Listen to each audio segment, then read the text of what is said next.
El pasado, en un estudio bíblico reciente que tuvimos acerca del libro de Jeremías, que se habló de la introducción al libro de Jeremías, se leyó un versículo que causó preguntas y conversación después del estudio bíblico. Y los invito a ir a Jeremías, efectivamente al libro de Jeremías, al capítulo 1, en el comienzo de Jeremías.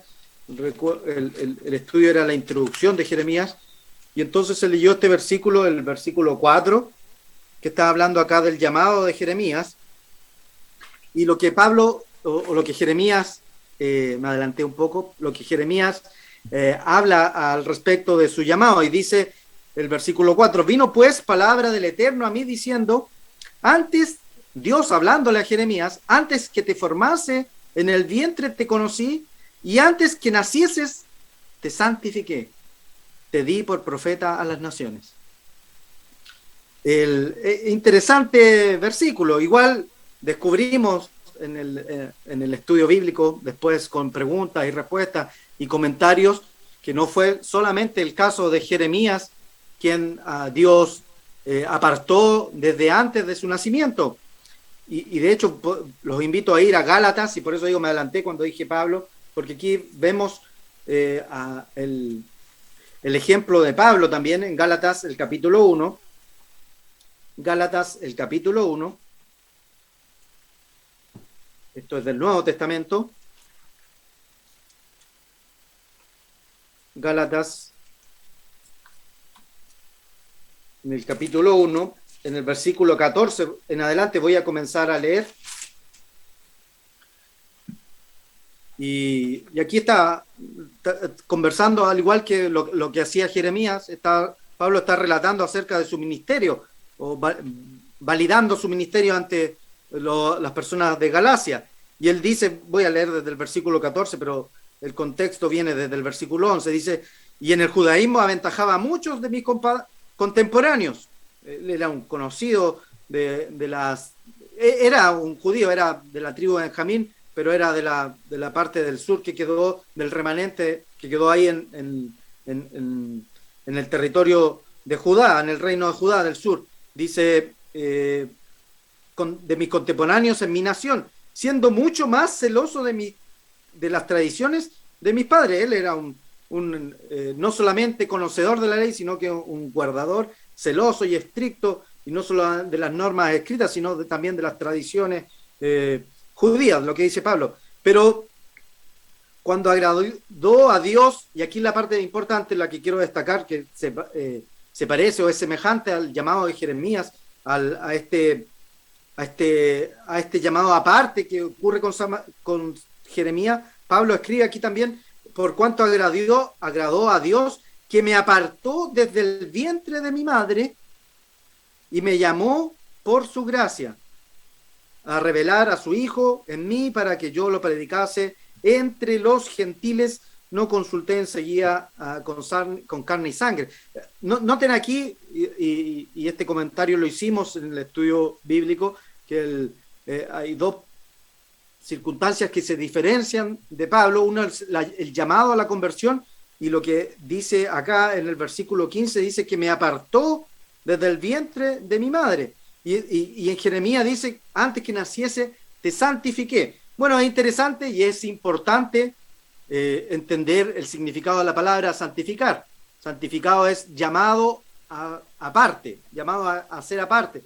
Entonces, en estricto rigor, lo que está diciendo aquí de Jeremías como de Pablo es que Dios los llamó, los santificó, los apartó desde el vientre de sus progenitores. Entonces, al igual que Jeremías, Pablo lo apartó para un uso especial, incluso antes de nacer.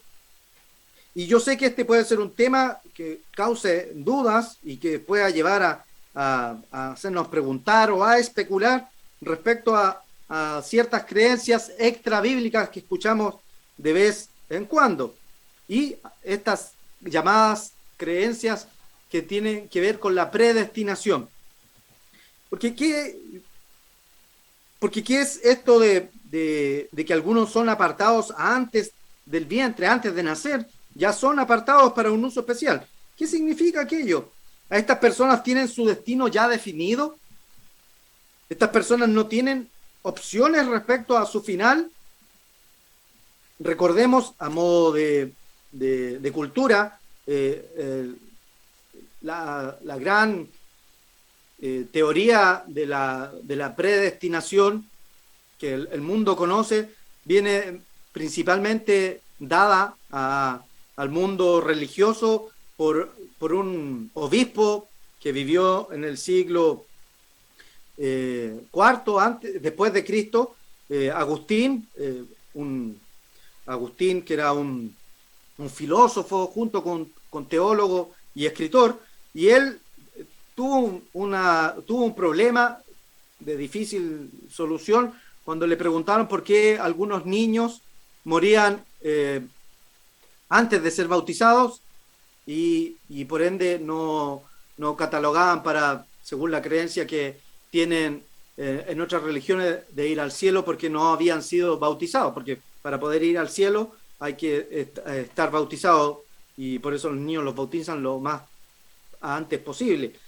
Entonces él tenía esa duda y la resolvió creando esta respuesta que él dice, voy a resumir un poco aquí lo que tengo escrito, y dice, resolviendo esta pregunta, dice: Dios debe haber predestinado a uno al cielo y al otro al infierno sin necesidad de obras o de prever la fe en ellos, por lo cual a uno de ellos Dios le permitió que fuera bautizado y al otro Dios no le permitió llegar al bautismo. Entonces, con esta respuesta de eureka, él resolvió y encontró el problema, su dilema, que lo atormentaba, de por qué niños con igual condiciones, sin haber conocido la maldad, sin haber vivido ni siquiera, a algunos les fue permitido morir y a otros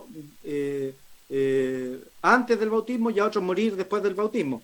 Y entonces esto lo extrapoló y lo aplicó para el bautismo lanzado, el bautismo o aplicado también a los adultos. Entonces él sentó las bases de que todos estamos predestinados. Ya uno nace con un destino final, un destino que está marcado y que uno no puede hacer nada por cambiarlo. De hecho, en el siglo XV después de Cristo, el padre, uno de los fomentadores de la revolución protestante, Calvino, que era también conocido como uno de los padres de la gracia, también teólogo y también filósofo y admirador de Agustín, que después, siendo que era Calvino comenzó su fase en la iglesia mayor y después se transformó en un protestante. Pero bueno, a lo que quiero llegar, Calvino también ahondó en esto y creó otra, la rama que famosa, conocida como protestantismo, que cree en esto de la predestinación. Escribe lo siguiente: para Calvino, la gracia solo se ofrece a un grupo de seres humanos, aquellos cuyas mentes y corazones Dios obliga. Esto es literal lo que escribió Calvino en uno de sus documentos. Dice: para el resto, para los desechados que fueron creados para condenación, no les queda otra opción que el infierno. Dios predestina a algunos para destrucción desde que son creados. Entonces hay personas, según lo que cree la mayoría de las ramas cristianas que conocemos hoy en día, que cree que las personas al momento de nacer ya tienen un destino y que poco se puede hacer al respecto. Y el texto donde ellos, un texto que ellos se basan, y vamos a ir allá porque es bueno conocerlo y leerlo, es Romanos. Vamos a ir a Romanos 9, el versículo 15. Romanos, aquí Pablo escribiéndole a los romanos, a la iglesia de la ciudad de Roma. Del versículo 15 en adelante dice: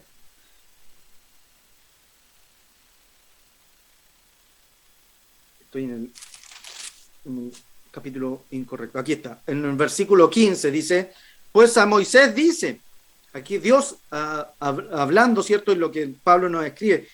¿Qué es lo que le dice a Moisés? Y esto está citado de Éxodo, ¿cierto? Dice, tendré misericordia del que yo tenga misericordia y me compadeceré del que yo me compadezca. Así que no depende del que quiere ni del que corre, sino del que Dios tiene misericordia. Y después habla aquí y argumenta acerca de Faraón, que Dios endurece su corazón para que el pueblo viviera todo lo que vivió. Entonces, según el texto que acabamos de leer, según este párrafo, esta sección que usted la puede leer hasta el versículo 18, hablando a este respecto de que, porque después lo repite en el versículo 18, dice de manera de que quien quiere tiene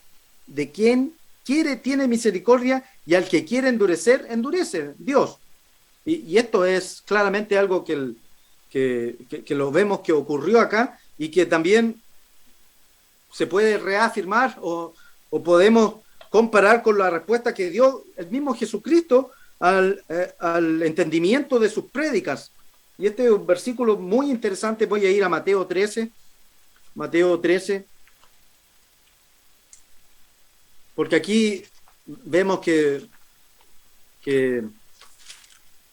Pablo está explicando por qué endureció el corazón de Faraón. Podríamos decir un egipcio que no pertenecía al pueblo de Dios, que no pertenecía a la raza, al linaje de Abraham y todo eso. Pero veamos lo que dice aquí en Mateo 13, que es Mateo 13 comienza con la parábola del sembrador. Y la conocemos, y si no la conocen, la podemos resumir de que las semillas son lanzadas a distintas partes y dependiendo de dónde caen dan fruto o son perdidas. Entonces, si nos vamos al versículo 10, que es la parte que quiero hacer hincapié, dice, entonces acercándose los discípulos, le preguntaron, ¿por qué hablas en parábolas? ¿O para qué hablas en parábolas? ¿Por qué no habla sin parábola? ¿Por qué no habla derechamente? Y de hecho, esto de hablar en parábolas es algo que inclusive no se entiende. Porque lo vamos a leer, porque la mayoría de las personas del mundo cristiano creímos que Jesucristo hablaba en parábolas para hacer más claro su mensaje. Pero eso no es lo que dice Jesucristo. Eso no es lo que dice. Porque el versículo 11 dice, respondiendo les dijo, porque a vosotros, a los que estaban, sus discípulos, a los que le preguntaron, a los que se quedaron con él, porque Jesucristo había hablado a muchas personas, pero él dice, porque a vosotros es dado saber los misterios del reino de los cielos. El misterio de los reinos de los cielos. Mas a ellos no les es dado. Y después, si usted lee el versículo 12, dice, porque cualquiera que tiene se le dará más y tendrá más, pero al que no tiene, aún lo que tiene se le será quitado. Y el versículo 13 vuelve a repetir esto, dice, porque les hablo por parábolas, por eso les hablo por parábolas, porque viendo no ven y oyendo no oyen ni entienden. Entonces, note aquí lo que porque recién leímos que Pablo le estaba hablando a los Gálatas y le estaba hablando de los egipcios, de Faraón, pero aquí Jesucristo, a quien él hace su discurso no era ni nada más ni nada menos que al pueblo de Israel, al pueblo, al linaje de las personas que vivían ahí en Judá, donde él está hablando. Entonces, hay personas compatriotas que no les es dado a entender. Y esto nos quita quizás nos puede remover una capa de entender que esto no es exclusivamente por el linaje de la sangre, porque entienda que acá le está hablando a personas que son incluso algunos familiares de Jesucristo y que no no entendieron el mensaje de Jesucristo. Y por eso él hablaba por parábola, porque quería hacerles, entregarles el mensaje para que no todos entendieran. Y entonces aquí podemos reafirmar este concepto de que, bueno, Dios tiene misericordia del que quiere tener misericordia, o Dios tiene misericordia de todos. En el primer texto, volviendo un poco atrás, porque si uno hace una lectura rápida, podríamos entender lo que nosotros queremos entender de ese texto que leímos. Pero cuando uno analiza un poco el capítulo completo de lo que Pablo está hablando y está explicando lo sucedido con el faraón y el pueblo egipcio para que lo que ocurrió con ellos sirviera para desarrollar el plan de Dios. Y de hecho basta con leer un poco más de lo que está hablando en el comienzo del capítulo, acá el capítulo 9 de Romanos, que también no solamente habla de los egipcios, sino él hace la diferencia entre el llamamiento de Isaac y Esaú, y los diferencia y por qué tuvo preferencia de uno y otro. Y en verdad lo que está explicando él es que selecciona, llama aparte a ciertas personas para que se vaya cumpliendo su plan, pero el apóstol Pablo se contesta en esta misma carta, en Romanos. Vamos al capítulo 11 de Romanos para entender un poco en este mismo libro de Romanos, porque es interesante esto de que la Biblia se responde a sí mismo. Y Pablo da una respuesta ante esta pregunta que parecemos realizarnos nosotros. ¿De quién tendrá misericordia Dios? ¿Tendrá misericordia solamente de los que quieren tener misericordia? Y al resto están creados, destinados para fallecer, para fallecer, para perdición. Vayamos a Romanos al capítulo 11. Del versículo 30 en adelante voy a leer.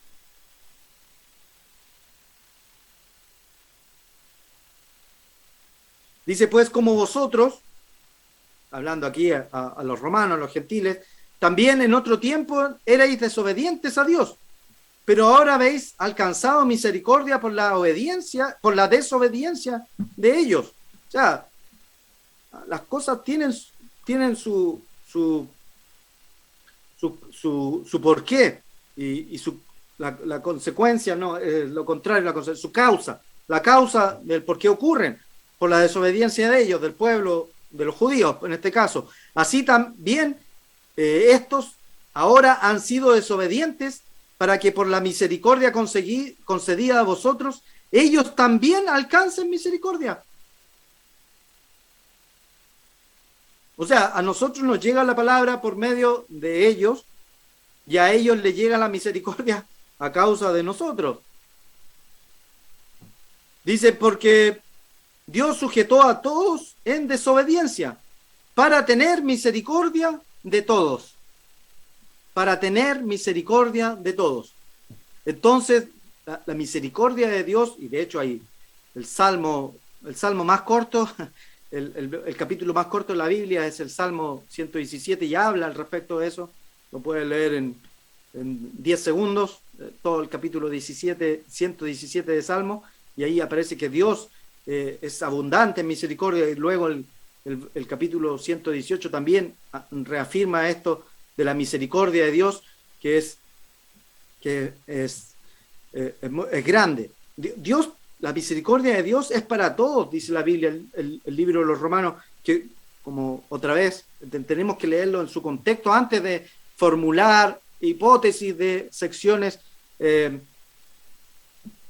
pequeñas secciones de una lectura que podamos hacer. Entonces es muy importante entender en este punto que es esencial para entender Dios y sus caminos y entender explicaciones de los versículos en particular, entender el plan general de Dios, entender el contexto general, y después nos vamos a los contextos, a los propósitos específicos que tenga cada uno de los versículos mencionados. Un propósito en específico no puede ser mayor que un propósito general, lo saben las personas que hacen planificaciones. Bueno, lo importante es entender cómo es el plan de Dios y cuál es el objetivo final del plan de Dios. Y para eso vamos a leer una escritura que se ha leído durante la fiesta, y este es un mensaje que es consecuencia de las fiestas que acabamos de vivir, de los días que acabamos de vivir, donde estamos con esto en la mente y con esto fresco, del el plan de Dios que acabamos de ver y entender. Y entonces en Primera de Timoteo, el capítulo 2, Primera de Timoteo, el capítulo 2, aquí ustedes pueden leer el libro de Timoteo, o sea, Pablo le está escribiendo a Timoteo, incluso en el capítulo 1 aquí lo tengo anotado, que hace referencia a esto, que Pablo está hablando de esto, de tener cuidado con las falsas doctrinas, que la gente le presta atención, dice, a fábulas y genealogías interminables que acarrean disputas, más que edificación, que acarrean controversia. Y luego en el capítulo 2, tengo anotado el versículo 4, pero voy a leer desde el versículo 1, dice: exhorto ante todo que se hagan rogativas de oraciones y peticiones y acciones de gracias por todos los hombres, por los reyes y por todos los que están en eminencia, para que vivamos en quieta y reposadamente en toda piedad y en honestidad. Es importante esto de orar por las autoridades locales y orar por todas las personas. El versículo 3 dice: porque esto es bueno y agradable delante de Dios nuestro Salvador. Y aquí noten el versículo 4, que es el que traigo para prestar atención, porque aquí está la voluntad de Dios, el propósito de Dios, el plan de Dios. Dice: el cual quiere que todos los hombres sean salvos. El cual quiere que todos los hombres sean salvos y vengan al conocimiento de la verdad. Aquí hay dos aspectos importantes de este versículo, porque no es solo que Dios quiere que todos sean salvos y que las guagüitas las bauticemos lo más temprano posible para que todos sean salvos y no haya problema de que nadie se pierda, porque también agrega, dice, y todos vengan al conocimiento de la verdad. Es igualmente importante el conocimiento de la verdad, porque esto involucra el plan de Dios para el hombre, el conocer el camino de Dios, saber qué es lo que Dios quiere para la humanidad, saber cuáles son sus formas de trabajar y que uno escoja por el plan de Dios. Y acá es donde las fiestas santas de Dios nos muestran este plan de Dios que es el conocimiento de su verdad, para que nosotros vayamos trabajando en ella, vayamos entendiendo cómo Dios está ya planificado para la humanidad, para la humanidad y también para nuestras vidas en particular. Las fiestas santas también revelan la forma en que Dios trabaja en nuestras vidas en particular. Entonces, acá voy a volver a Romanos, porque Pablo aquí, en un versículo que también, y no es el único, no podemos leer todos los versículos que hablan al respecto de la predestinación del hombre y eso, pero este versículo que hay aquí, lo he escuchado citado muchas veces en personas que creen desde este punto de vista. Dice el versículo, Romanos 8, el versículo 30, y acá esta es una sección particularmente hermosa, ¿cierto? Leerla desde el versículo 28 hasta el 37, a las personas cómo Dios nos ayuda, cómo Dios nos salva, que nada nos puede separar del amor de Cristo, que todas las cosas que nos suceden nos ayudan a bien a los que aman a Dios. Pero el versículo 30 tiene una frase que voy a leer desde el 29 para entender el contexto. Dice: porque a los que antes conoció también predestinó para que fuesen hechos conforme a la imagen del Hijo, de su Hijo, para que Él sea el primogénito entre muchos hermanos, ¿cierto? A los que antes conoció. Y a los que predestinó, a estos también llamó, y a los que llamó, a estos también justificó, y a los que justificó, a estos también glorificó. Entonces, antes de ahondar, quiero repetir que para entender estos conceptos, muchas veces no fáciles de entender, como escribiera el apóstol Pedro, no debemos perdernos del plan de Dios. No debemos dejar de entender, como las escrituras que ya leímos antes, de que Dios es misericordioso, de que Dios quiere que todos sean salvos y todos lleguen al conocimiento de la verdad. Y Él no hace excepción de personas. También lo escribe el apóstol Pedro, escribe esas dos esas dos frases que acabo de usar, están citadas de sus cartas. Pero él, Dios, sí predestinó. Él diseñó con mucha antelación e incluso antes de la fundación del mundo para que el hombre fuera salvo, para que el hombre fuera eterno, porque esto de la salvación no es nada más ni nada menos, ¿cierto? No es nada más, pero tampoco es nada menos, es algo muy importante, que ser eterno, entrar en la familia de Dios y vivir para siempre a la manera de Dios. Entonces aquí hay tres aspectos que Dios predestinó desde antes de la fundación del mundo, y vamos a ir al primero acá en Tito 1:1. Vamos a ir a Tito para entender qué es lo que Dios predestinó, para entender un poco Romanos 8:30. Vamos a Tito.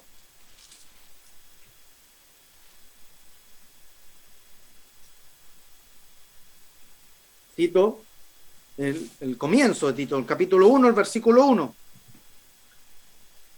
Dice: Pablo, siervo de Dios y apóstol de Jesucristo, conforme a la fe de los escogidos y el conocimiento de la verdad que es según la piedad. Y aquí el versículo 2 dice: en la esperanza, voy a leer de nuevo al final del versículo 1, y dice: conocimiento de la verdad que es según la piedad, en la esperanza, ¿cierto? Este es el conocimiento de la vida eterna. Ahí tenemos nuestra esperanza, ahí tenemos nuestro conocimiento de la verdad, esto de alcanzar la vida eterna, alcanzar la salvación, la cual Dios, que no miente, prometió desde antes del principio de los siglos, dice acá en Tito 1:2, pero en otras versiones dice antes de la fundación del mundo, antes de que el tiempo existiera. Desde antes que el hombre existiera, Dios ya prometió y hizo esta revelación de que el hombre le sería dada la vida eterna. Ese es el propósito de Dios, y está puesto aquí por escrito para nosotros, para que lo entendiéramos y lo leyéramos. Y es como Dios quiere ver al hombre. Dios lo quiere ver alcanzar la gloria. Es más, Dios sabe que el hombre, el ser humano, pecaría, y como Él quería entregarnos vida eterna, tuvo que entregar un Salvador, al Verbo, al Cordero inmolado, y esto Él lo planificó antes de que el ser humano existiera, porque Él en su planificación ya estaba esto predestinado, o estaba planificado. Vamos a Primera de Pedro, en el capítulo 1.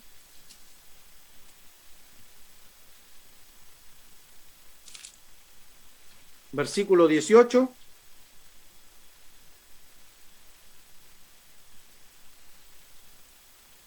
Dice: sabiendo que fuisteis rescatados de vuestra vana manera de vivir, la cual recibisteis de vuestros padres, no con cosas corruptibles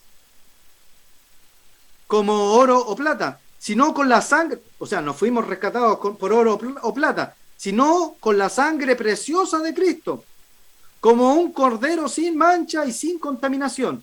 Esa es la forma en que Dios nos rescató. Esa es la forma en que Dios nos hace aceptos para recibir la vida eterna, para darnos este premio que Él ha planificado desde antes de la fundación del mundo. Y aquí lo dice, porque este cordero dice ya destinado desde antes de la fundación del mundo, pero manifestado en los postreros días por amor a vosotros. Es decir, que el hecho de que Jesucristo se tuviera que sacrificar para el perdón de los pecados no es un acto, una resolución a la carrera. Hoy ocurrió esto y voy a tener que improvisar acá. Dios es un planificador por excelencia, y Él ya lo tenía destinado desde antes de la fundación del mundo, que hubiera este sacrificio, esta sangre inmolada que fuera para el perdón de nuestros pecados. Entonces, Dios planificó y predestinó desde antes entregarnos vida eterna. Para poder entregarnos vida eterna, planificó y predestinó a un cordero inmolado para que su sangre perdonara nuestros pecados, y todo lo que Dios hizo y todo lo que Dios está haciendo para llevar a cabo su propósito, que es entregarle salvación y el conocimiento de su verdad a la humanidad, tiene un plan. Y ese plan igualmente está planificado con mucha anterioridad y está revelado no a todos, sino que a algunos en estos tiempos. Vayamos a Primera de Corintios 2, porque el plan de Dios también también está predestinado desde antes. Todo lo que nosotros conocemos de cómo Dios está actuando, Dios no está improvisando. Aquí en el capítulo 2, en el versículo 6, hablando aquí de la sabiduría, voy a leer, dice, sin embargo hablamos sabiduría entre los que han alcanzado madurez. Es muy interesante este tema de la madurez espiritual. Compárenlo con lo que dice Hebreos 6, de no estar nuevamente volviendo una y otra vez, ¿cierto?, a qué pasa con las doctrinas básicas de la iglesia, estar una y otra vez repitiendo y tratando de ir a las doctrinas básicas y cuestionarlas, las que aparecen ahí en Hebreos 6, la resurrección, el bautismo, y otras no las recuerdo todas de memoria, pero esto de alcanzar la madurez para no seguir tomando leche espiritual, sino que avanzar un paso más y comer ya alimento sólido. Y sabiduría, después de alcanzar la madurez, y sabiduría no de este siglo, no sabiduría, ¿cierto?, del teorema de Pitágoras, o cuánto es el área de un círculo, aprender fórmulas de memoria, o la teoría de la relatividad u otras, sino dice, no sabiduría de este siglo, ni de los príncipes de este siglo que perecen. Tanto su sabiduría como los príncipes perecen. Más hablamos con sabiduría de Dios en misterio. Esta es la sabiduría de Dios, el conocimiento de Dios desde su plan, de lo que revela el Espíritu Santo, que más aquí en el versículo 10 más adelante lo dice.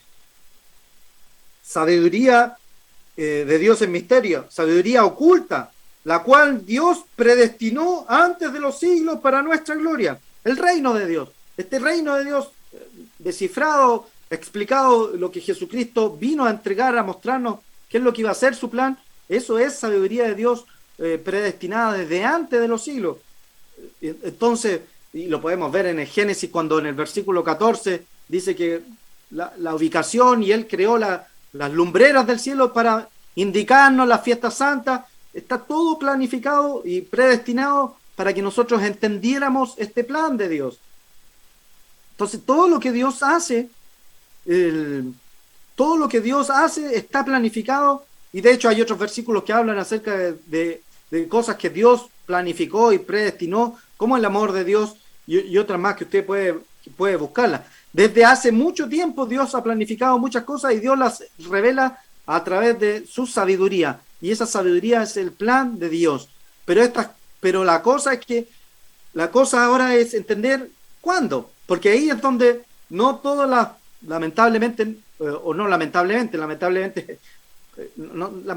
una mala palabra, porque algo que nosotros no entendemos a veces llamamos lamentablemente, porque Dios no se equivoca, y esta es la mejor forma de hacerlo. De que algunos sean llamados antes y otros después, algunos alcancen misericordia en este siglo y otros en el siglo venidero. Es la mejor forma de hacerlo. Entonces, esto de decir lamentablemente es mi percepción humana, ¿cierto? Pero la mejor forma de hacer esto es hacerlo a la manera de Dios, como Él lo está planificando, como Él lo está desarrollando y como Él lo ha revelado a través de sus fiestas santas, en tiempos diferentes. Es por eso que vemos que Dios le dará la oportunidad de conocer a Jesucristo, el conocimiento de la verdad, al resto de las personas que no tienen la oportunidad en el presente siglo. Y aquí volvemos a repetir, porque Dios no hace acepción de personas. Y entonces hay personas que no conocieron la verdad, que no fueron llamados, que Dios no les abrió el entendimiento, que Dios hablando Jesucristo no entendieron, viendo no sus ojos viendo no vieron, es porque Dios no les fue dado. Y Dios, sin embargo, no le fue dado en ese momento, pero como dice en Isaías 25, cuando Él corte el velo que cubre el mundo, Él les va a revelar la verdad a todos aquellos. Entonces, Dios tiene un plan que llevar muchos hijos a la gloria. Y para ese plan Dios ha predeterminado ciertas funciones para llevar a cabo esa obra. Es como cuando uno hace todo. Creo que quizás la minoría ha hecho alguna vez selección de personal. Quizás la palabra, al decirlo de esta manera, suena un poco grande, pero uno a veces tiene una función que hacer y necesita contratar a alguien desde funciones básicas hasta funciones complejas, y uno hace una función de personal. Y para contratar a alguien, lo primero que uno hace es una descripción del cargo, dicho en palabras elegantes, pero no es nada y otra cosa, es decir, establecer las funciones que va a tener esa persona, la cantidad de horas que tiene que trabajar y lo que tiene que hacer. Y uno determina lo que tiene que hacer y luego busca postulantes. Así debería hacerse en forma ordenada. Bueno, Jesucristo eso está haciendo con nosotros. Él tiene funciones predeterminadas para que su gobierno funcione, para que la humanidad completa alcance misericordia por los primeros que están siendo llamados. De hecho, Él les dijo a los apóstoles: donde yo voy, ustedes no me pueden acompañar, pero un lugar les voy a preparar. Hay un puesto de trabajo preparado para cada uno de nosotros. Dios tiene funciones en su reino que están siendo, o no están siendo, fueron predestinadas y que estamos siendo llamados a ocuparlas. Entonces hay posiciones que fueron predeterminadas, predestinadas, y nosotros estamos siendo llamadas a ocuparlas. Por eso las personas son llamadas, uno debe responder a ese llamado, al llamado que hace Dios. Se necesita excavador, se necesita rey, se necesita el sacerdote. Hay funciones específicas que Dios tiene que llenar este organigrama, y está seleccionando personal, y este personal que ya está predeterminado, esta planilla, y ahora estamos seleccionando personas. Y usted, estamos siendo llamados a ser parte de esas primicias, esos pioneros del camino de Dios. Porque recuerde que otra vez Pedro dice que el juicio comienza por la casa de Dios. Entonces hay una primera parte que los libros fueron abiertos, la Biblia, y estamos entendiendo y estamos siendo juzgados por aquello. Y para nosotros ese plan cobra vida en estos momentos, pero para el resto tiene su oportunidad de entender más adelante. Y luego de ser apartados, de que nuestra vida, sin que nosotros nos diéramos cuenta, muchas veces, como le ocurrió a Pablo, ¿cierto? Que después él se dio cuenta que fue apartado desde el vientre, pero él fue convertido ya de adulto, ahí cuando iba camino a Damasco. Luego de ese llamado debemos responder, y uno después es justificado si persevera, y luego finalmente, si uno es justificado y recibe el perdón de los pecados y persevera en este camino, finalmente es glorificado cuando Cristo regrese a establecer el reino. Y eso es lo que habla Romanos 8, que uno es predeterminado para una función, luego es llamado a ocupar ese cargo, luego es justificado y luego glorificado.